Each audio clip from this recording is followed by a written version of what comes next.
jamaah? Alhamdulillah. Alhamdulillahirrahmanirrahim, masih di Islami Twinda. Nah sekarang saya akan membayar janji saya sama jamaah yang ada di rumah. Memang apa janjinya? Ya. Membacakan lagi pertanyaan-pertanyaan masuk yang ada di Islami Twinda. Kalau gitu langsung aja ya kita masuk ke segmen Tanya Dong Ustadz. Kami semua tanya dong Ustaz. Langsung kita masuk ke pertanyaan yang berikutnya nih dari Instagram hamba Allah. Assalamualaikum warahmatullahi wabarakatuh. Ustadz, suami saya sudah hampir 1 tahun pulang menengok orang tuanya. Tapi sampai sekarang dia nggak kasih nafkah juga. Di telepon ponsel sudah nggak aktif. Saya bingung Ustadz, apa yang harus saya lakukan? Ini suaminya hilang berarti. Balik ke rumah orang tuanya terus hilang. Hilang nggak balik lagi ke rumahnya. Ini gimana, di telepon nggak aktif? Ustadz Syam, mau nih dijawab. Nggak hilang sih sebenarnya, tapi ada di rumah orang tuanya gitu ya mungkin. Jadi masih bisa berkomunikasi. Sebenarnya dalam sigat taklid itu sudah disebutkan berapa lama tidak menafkahi, kemudian berapa lama nggak menyapa, berapa lama nggak pulang gitu. Sudah ada disebutkan di sana. Jikalau sang istri tidak ridho, maka sang istri boleh untuk mengajukan gugatan ke pengadilan agama dengan membayar Rp10.000. Namun ini adalah solusi terakhir, emergency exit istilahnya. Jadi jangan menjadikan ini solusi pertama, masih banyak solusi-solusinya. Mungkin dengan menghubungi saudara yang ada di sana, dengan menghubungi keluarga yang lain. Kalaulah mungkin ada masalah antara ibu dengan mertuanya, mungkin hubungi saudaranya, suami atau siapapun yang bisa dihubungi di sana. Masih banyak jalannya insya Allah yang harus dilakukan. Yang pertama tentunya jangan pernah berlepas diri daripada doa. Karena doa itu adalah senjata bagi orang yang beriman, tameng bagi seorang yang beriman, dan juga adalah inti daripada ibadah. Dan yang kedua, ikhtiarnya bagaimana? Ikhtiarnya setelah menghubungi suami ternyata suami nggak aktif nomornya, masih ada nomor-nomor yang lain. Maksudnya ada nomor mertua mungkin, kalau bermasalah juga dengan mertua masih ada nomor ipar mungkin atau Datengin tetangganya. aja, kenapa nggak didatengin aja? Kalaupun tidak bisa dihubungi ya udah bisa didatengin dengan cara yang terhormat. Jangan juga menjatuhkan kehormatan diri di hadapan keluarganya suami. Artinya bukan menyombongkan diri, tapi jangan seakan-akan kita yang sangat-sangat butuh gitu ya. Tapi tunjukkan bahwa kita ini bersama supaya kita bisa terus sakinah mawaddah warahmah. Ya, satu lagi mungkin kita juga sering-sering muhasabah diri. Kenapa suami ibu pulang ke rumah orang tuanya sampai nggak balik lagi? Iya, tapi juga harus berhusnudzon. Siapa tahu ada sihir. Iya. Apa Saya kasih solusi. Kalau Ustadz apa? Berdamai dengan mertua. Oh, Mertua itu orang tua kita juga. Betul. Jadi jangan menjadi jarak mertua. Itu Masya mertua Allah. bukan penghalang. Justru kita membantu suami untuk berbakti kepada orang tuanya. Iya. Oke, kita masuk ke pertanyaan yang berikutnya. Terima kasih banyak tadi yang bertanya pertama. Yang kedua adalah Oktina Sariningsih 86, berarti umurnya 35 tahun nih. Assalamualaikum Ustadz, Ustazah. Amalan-amalan apa saja agar kita bisa hidup kembali sesurga di jannahnya Allah ya. Bersama suami dan anak-anak. Karena cita-cita saya saat ini ingin sekali bertemu, berkumpul, sholat pun insya Allah itu yang selalu saya minta. Terima kasih Ustadz Ustazah jawabannya. Wassalamualaikum warahmatullahi wabarakatuh. Ustazah Lulung, tolong dijawab. Ya mohon izin, jadi kalau kita yang namanya sebagai seorang ibu, sebagai seorang istri, pasti semua cita-cita kita adalah sehidup sesurga. Bener gak sih? Pengen bareng sama suami, pengen bareng sama anak-anak. Bahkan tadi guru kita udah bilang bahwa kita juga pengen bareng sama mertua. Pokoknya semuanya kita pengen kumpul. Nah bagaimana amalan-amalannya? Balik lagi kepada kita deh itu jadinya ya.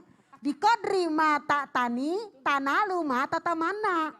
Ya sebesar itu perjuanganmu, sebesar itu ibadahmu, sebesar itu usahamu, maka itulah yang kita dapatkan. Yang pertama banyakin latihan apa? Latihan yang namanya kita berjamaah. Kan kalau kita di surga pengen berkumpul, di dunia juga latihan berjamaah. Betul. Berjamaah sholatnya, berjamaah makan barengnya. Karena kan setiap kita makan bareng itu berkah gak sih Pak Ustadz? Amin. Berkah banget. Jadi latihan berjamaah di dunia. Ini kepengen kumpul di surga, sholat sendiri-sendiri. Yang satu di pojokan kamar sono, yang satu pojokan kamar sini. Bagaimana mau berkumpul kalau yang namanya sholat aja tidak berjamaah di dunia?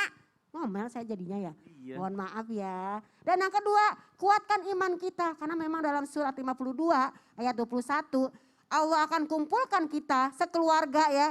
Bapak kita, ibu kita, bahkan kakek kita, buyut semua, istri, anak, mantu semuanya kumpul. Kalau mereka dalam satu keimanan. Nah jadi gak kumpul dengan cuma suami aja.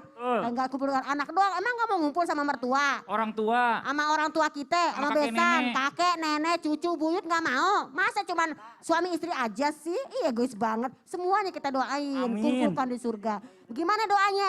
Minta redonya Allah, minta redonya suami. Allahumma inna nas'aluka ridho kawal jannah wa na'udzubika min sakhatika wa Benar. insyaallah Allah berikan kita keredoan, kumpul kita. Kalau udah Allah redho gimana coba? Amin, ya Amin, Allah. ya Rabbal Terima kasih Alamin. banyak Ustazah Lulung. Sekarang kita masuk lagi ke pertanyaan yang berikutnya dari Instagram Amba Allah. Assalamualaikum Ustadz. Nah pertanyaannya, kenapa biasanya laki-laki lebih mementingkan nafsunya sendiri? Enggak semua laki-laki kali ya. Saya merasa tersinggung nih. Tanpa harus memikirkan perasaan istrinya. Tapi kebutuhan sehari-hari aja tidak semuanya terpenuhi. Bagaimana bisa untuk menafkahi istri keduanya kalau istri pertama aja ikut banting tulang mencari kebutuhan sehari-hari? Nah itu. Nah kalau ini saya setuju ya. Kalau gitu yang jauh Ustadz Maulana deh. Ini udah agak-agak galak ini soalnya. Silakan. Bismillahirrahmanirrahim. Buat kita semua mohon maaf pembelajaran besar. Bahwa perhatian itu harus. Perhatian. Jangan mau dimengerti. Bagaimana kita bisa mengerti orang. Itu buat suami dimanapun berada, siapapun orangnya, bagaimanapun kondisinya, harus ada namanya pengertian. Maka jangan pernah menuntut hak, tapi tunaikan kewajiban sehingga hak itu dengan sendirinya akan datang. Yang kedua, tanamkan sifat kasih sayang. Sekali lagi tanamkan sifat kasih sayang. Seorang laki-laki ketika dia menempatkan sifat kasih sayang, dia tidak terpengaruhi dengan matanya, pikirannya, nafsunya, tidak lagi. Tapi bagaimana dia bisa mengendalikan bahwa ini ada bentuk kasih sayang, perhatian jangan sampai saya menzalimi pasanganku, istriku. Nah, mohon izin, harusnya senantiasa mengingat juga bahwa aku ada tanggung jawab, aku ada kewajiban. Dalam hal ini perlu dicamkan juga sosok laki-laki ketika ada timbul pengertian. Makanya mendahulukan akal daripada nafsu. Ya betul. Ketika orang mendahulukan akal dari nafsu maka aman sudah.